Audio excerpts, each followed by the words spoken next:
I was just taking a peek at the prices of precious metals, as well as AMC and GameStop, some of the ETFs on the market. Seeing the SPY is relatively flat today, which is kind of surprising. I expected a decent pump, but who knows? Maybe liquidity is finally starting to run dry. I made a post yesterday talking specifically about the increased SOFR rate, which is the secured overnight financing rate, which is the lending rate between banks. And it has increased pretty substantially. As a matter of fact, it's at a high that we haven't seen since the reverse repurchase market operations exploded and the price of money market rates went through the roof in 2019, September 17th to be exact.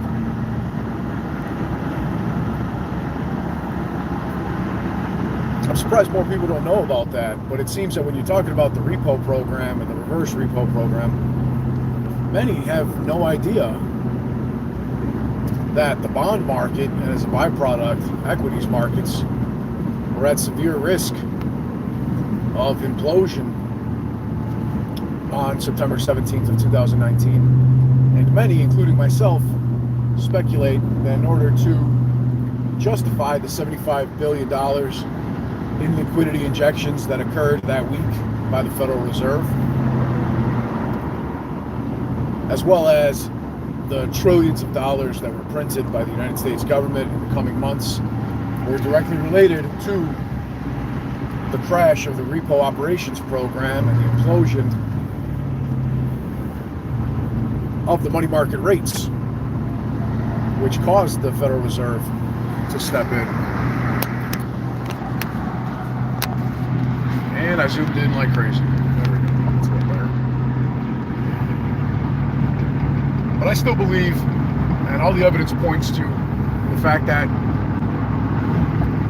the pandemic that occurred was in relation to the requirements and the need for the government to print absurd amounts of money.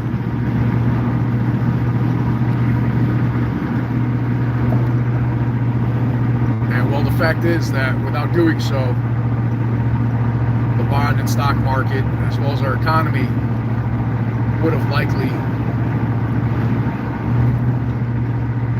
witnessed the recession that we're currently seeing now in 2020. But as you guys know, the Fed and the central banks are really good at kicking the can for long periods of time. Looking today at the price of gold, it continues to hit all-time highs almost every single day, ever so slightly, but still. Increases in the price of gold and silver have become more frequent in the last couple of weeks. And I also believe that to be directly related to what's currently happening in our economy, in the bond and stock markets as well. If you haven't looked at bond inversion, well, the yield curve inversion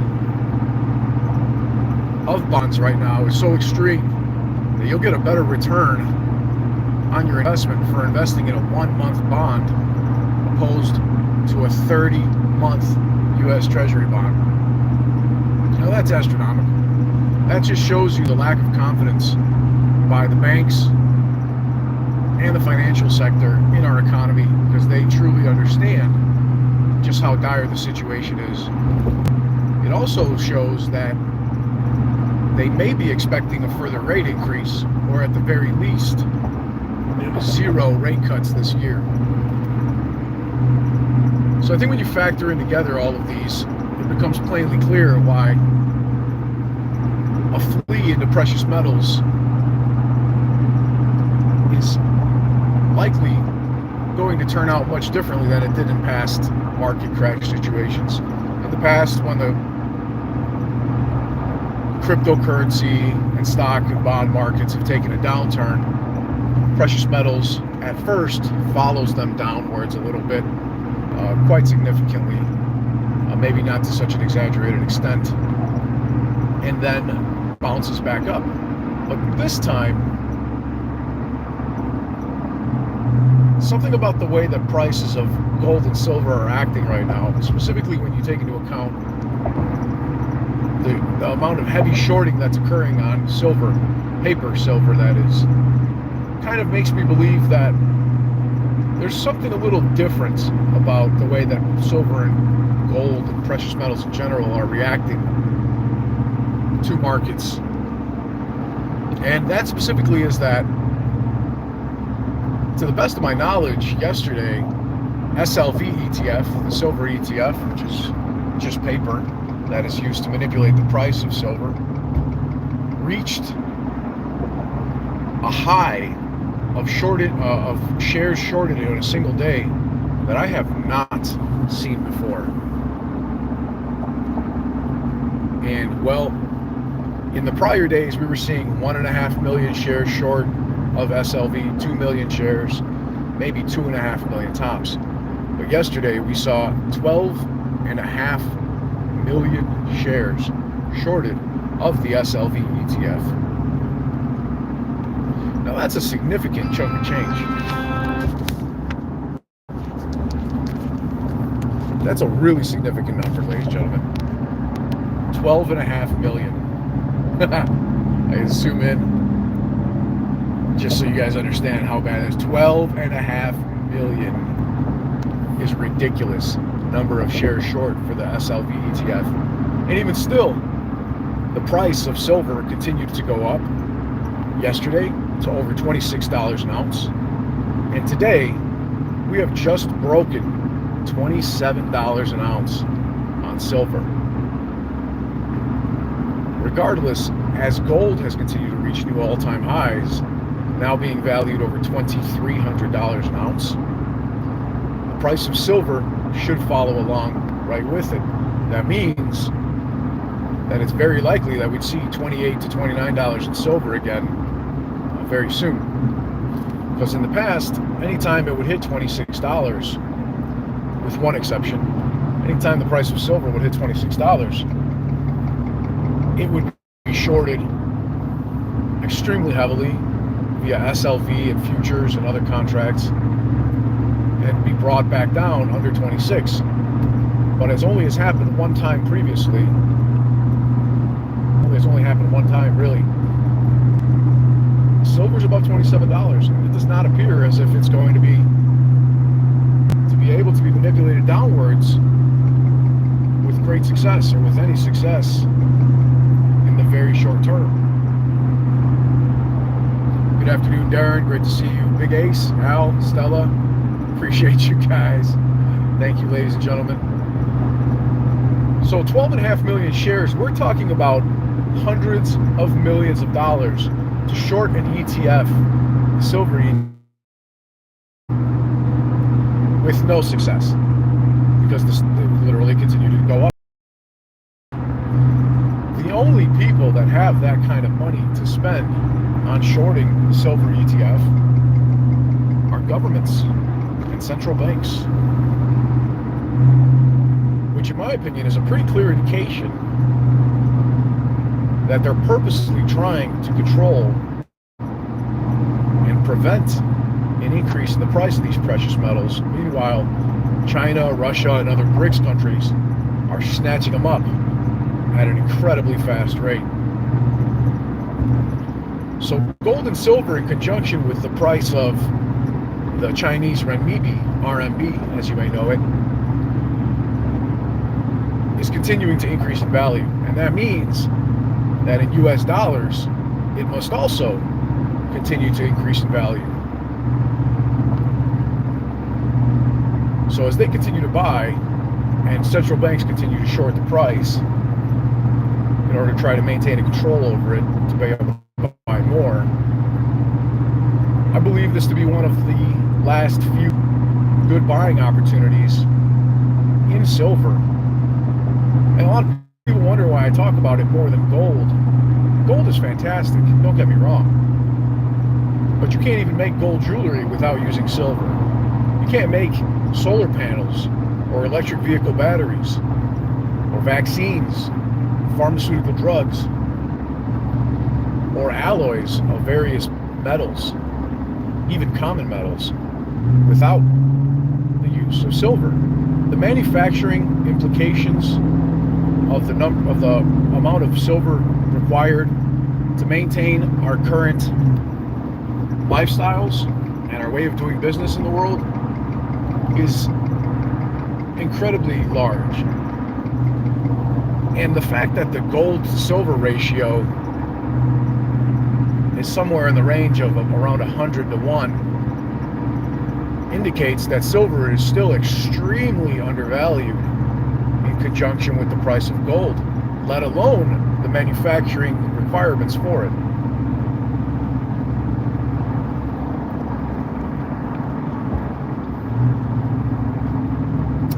Brit, not everybody uses for gold casting. I'm talking about creating gold jewelry specifically, not for just casting gold.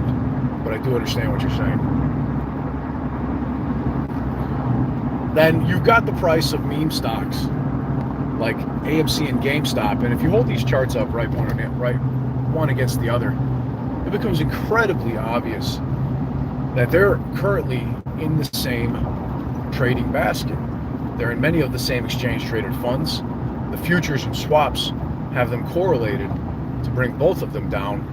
AMC, GameStop, I should say, is down around 24% in the last month alone. And AMC stock has also been greatly manipulated downwards. Right now, we're looking at a cost to borrow that has gone up in a period of a couple days from practically zero to several percentage points. And while that may seem minuscule, that's still substantial because it's a short-term increase. Then you got the days to cover, which used to be sub 2 days last week, and today has increased to over 3 days to cover. And that's indicative, I'm going under a bridge in case you lose me. The days to cover is indicative of how many days consistently would it take for all the shorts to cover their positions. And that does not include shorts marked as long, futures, is the contracts, and many other short positions.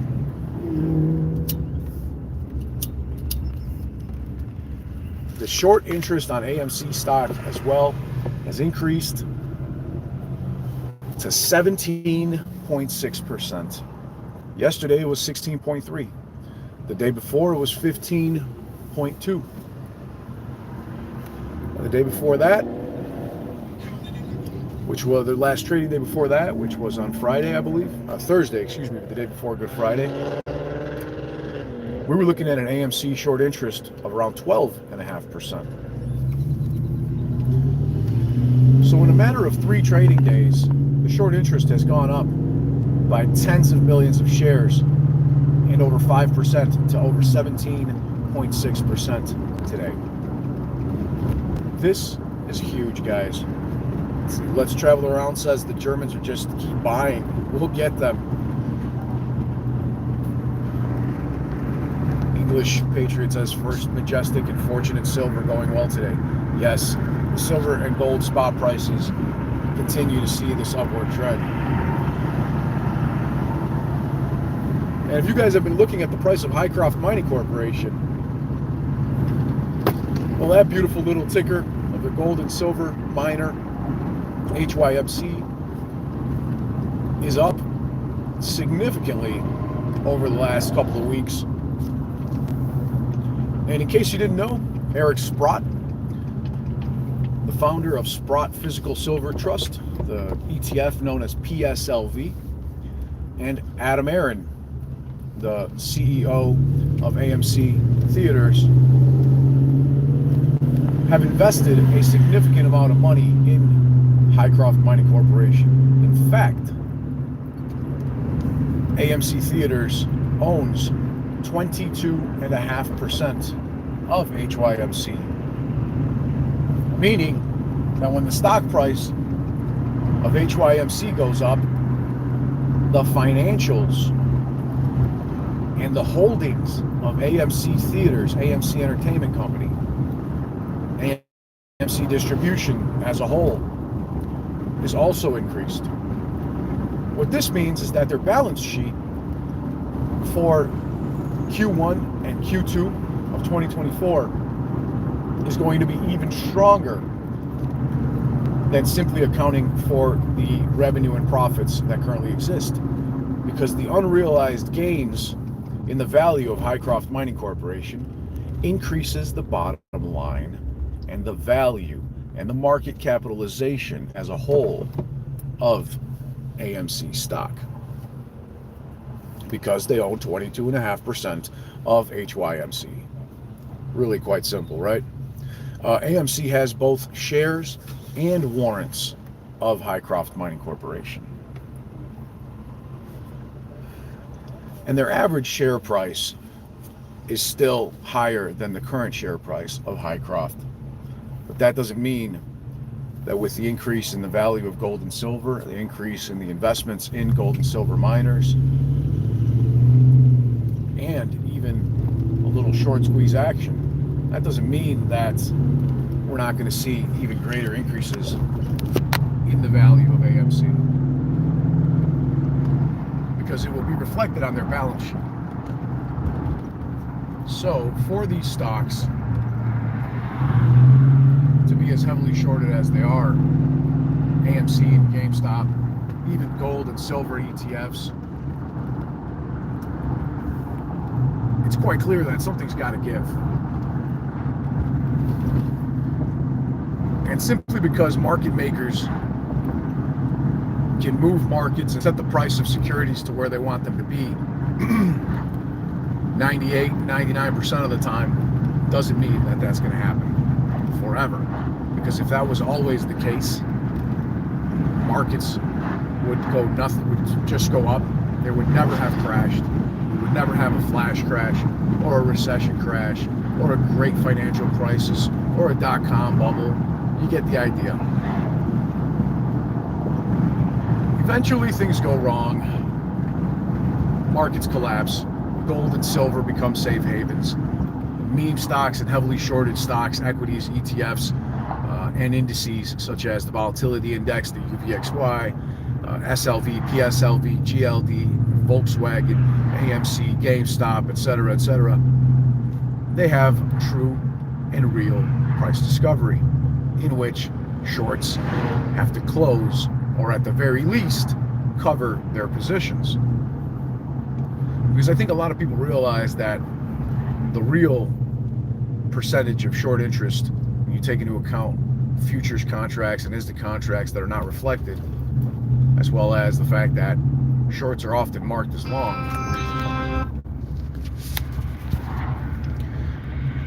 it becomes plainly obvious that the short interest is much higher than the self-reported numbers visible on Ortex, or the self-reported numbers provided by FINRA. Peter says, boss, can you please ask Mayo Boy to start the money printer? Ken Griffin, I want my money, and I'm not leaving until I get it. So with that said, I think this stream's been long enough. I appreciate you guys in the comments and the chat for your support. I wish you peace and wealth. Have a great day. I think it's time for me to go make another wire transfer and another purchase of my favorite metals and stocks in the market.